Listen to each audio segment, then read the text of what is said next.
ভাই, কিছু কিছু গল্প আছে না যেগুলা মাঠে লেখা হয় না, লেখা হয় বুকের ভিতরে।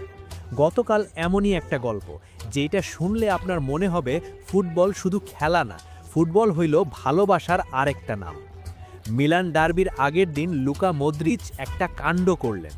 ৬০টা সিট বুক করলেন স্টেডিয়ামে, পরিবার আর পুরানো সাথীদের জন্য। একবার ভাবেন, মাঠে নামার আগে উনি ম্যাচ নিয়ে ভাবতেছেন না, ভাবতেছেন তার মানুষগুলা যেন গ্যালারিতে থাকে। আর সেই লিস্টে কে আছে? স্যারহিও রামোস। সেই রামোস যার সাথে রিয়াল মাদ্রিদে কাটানো রাতগুলা ছিল এক একটা মহাকাব্য। একসাথে চ্যাম্পিয়ন্স লিগ জিতছেন, একসাথে কান্না করছেন, একসাথে লড়ছেন। রামোস সানসিরোতে ঢুকতেই মিলানের অফিসিয়াল অ্যাকাউন্ট থেকে পোস্ট শুরু। ক্যামেরা যতবার রামোসের মুখে গেছে, স্টেডিয়াম ফাটায়া দিছে দর্শক। ভাবেন, এই মানুষটা মিলানের খেলোয়াড়ও না, তারপরও পুরা গ্যালারি তারে সম্মান দিতেছে। ফুটবল এইভাবেই মানুষরে জোড়া লাগায়।